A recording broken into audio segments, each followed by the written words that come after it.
The most important question for everyone right now is how high the 10-year yield will go. And Jay Powell doesn't seem to mind what he's seen so far in its ascent. Joining us, Robin Brooks is the chief economist and managing director at the Institute of International Finance. He's also a prolific chart tweeter, which is the best kind of Twitter.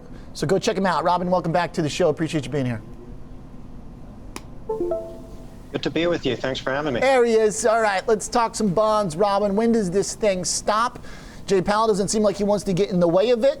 This morning, we've got a good employment print to add on a little bit of fuel to this fire. So how are you thinking about direction and level for the 10-year yield right now? So it's really interesting. The payrolls number was super strong. It was a positive 3 standard deviation miss, so that's big. But bond yields reacted much more to Jay Powell yesterday than they did to this hard data print. And I think that's basically the bottom line. Markets here are trading the Fed, whether or not the Fed will cap yields. And as long as there is no clear signal that it will, bond yields are going higher. Robin, there's a lot of people who don't really like what you just said because it implies that yields, well, I'll be careful. I don't want to put words in your mouth. I already got in trouble once this morning. If yields were going down because, well, yeah, we had bad economic situations, but we also had a lot of bond buying.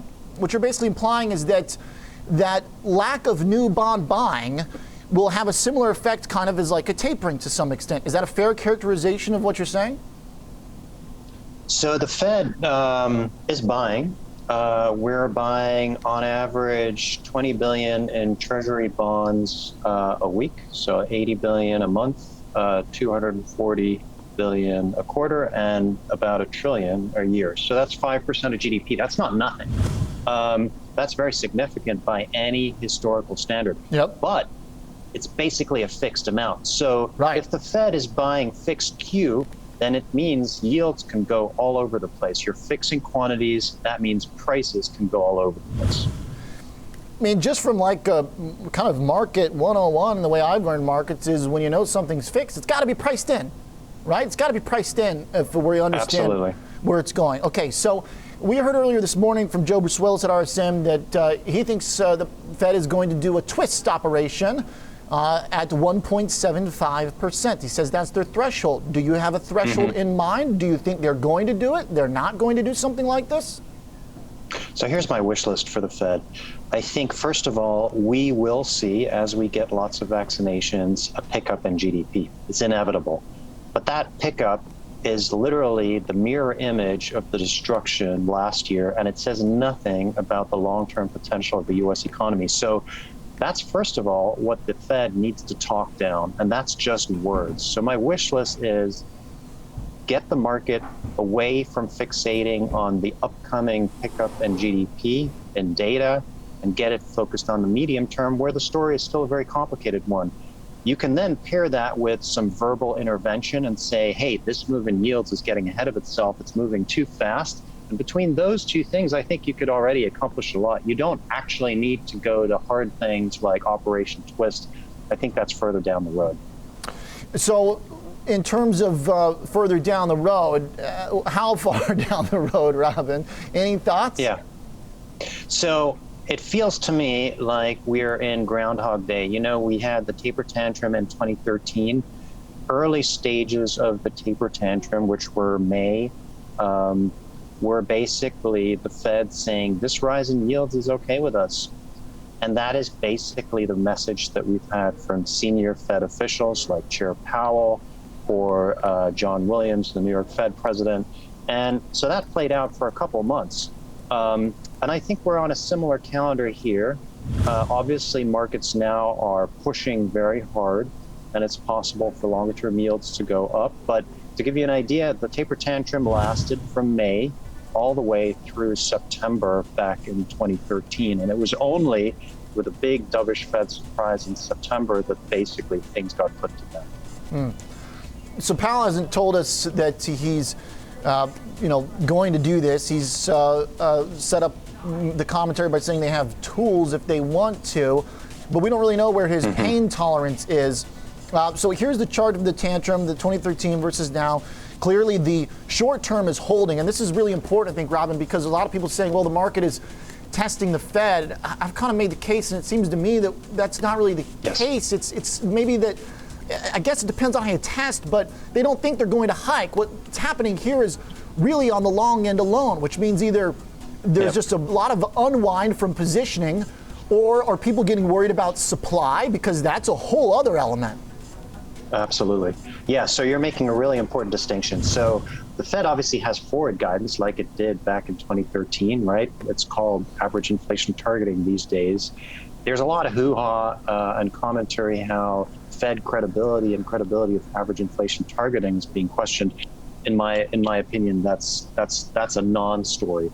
The story here is that we have a big pickup in activity that's coming.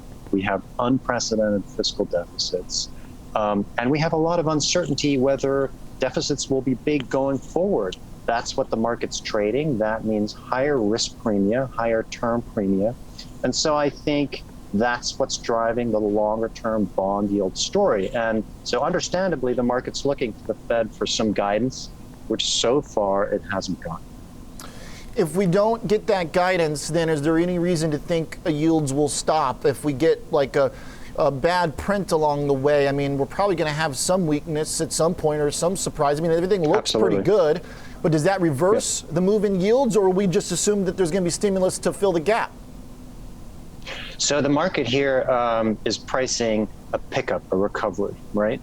And it's pricing to some extent, given that real yields have driven much of the move this year, a big recovery. So if, for example, we have a strain of COVID that where vaccines don't work, that would be a major risk to the downside for yields. If we have any kind of economic shock from the rest of the world back to the United States, that's another reason to be cautious on the rise in yields, and we could get some pullback. Economic shock or bad COVID news, it sounds like the probability for events that, or rather the events that could derail us are of low probability, we hope. So we should be assuming then the bias for upside in yields. You've got another chart I want to talk about here that looks at again, this conversation about supply and deficits, which many people are arguing right now are not playing a role and that they shouldn't play a role in investors' mindset. It seems like you would argue a little bit otherwise based on previous historical relationships of how the yield trades with economic data. Walk me through it. So I'm not seeing the chart. Oh yeah, sorry, there it is. Oh, there it is. You're looking at payroll surprises as like your core economic indicator, right? Yeah. So you know, in the end, data should drive what's happening in the bond market, right? Bonds are a great instrument. You have a bad economic situation, and if you want to hide in the safety of U.S. Treasuries. But if the U.S. is picking up, then the opposite is the case. And the weird thing that we've had happen this year, the chart shows you Nfp surprises on the horizontal axis and standard deviations. So the first print that we got this year, January 8th, which was the December payrolls, was actually a big negative surprise, negative 2.5%, and yields rose. So that is basically something that is counter to anything that we typically see in bond markets. Weak data should mean lower yields. We didn't get that. So then what is the market trading? The market's trading more fiscal stimulus, more fiscal risk premium, and therefore higher yields. And that's very anomalous.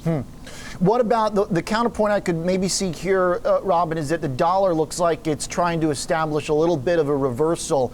We're breaking above the previous high. Well, it almost looks like we might start a trend in the dollar, which I wouldn't think aligns with concerns about, you know, deficit or solvency or any of that stuff down the road. Or I could be wrong. What do you think about how the dollar fits in? Really good point. So I would say that this move up in yields is basically a risk-off move.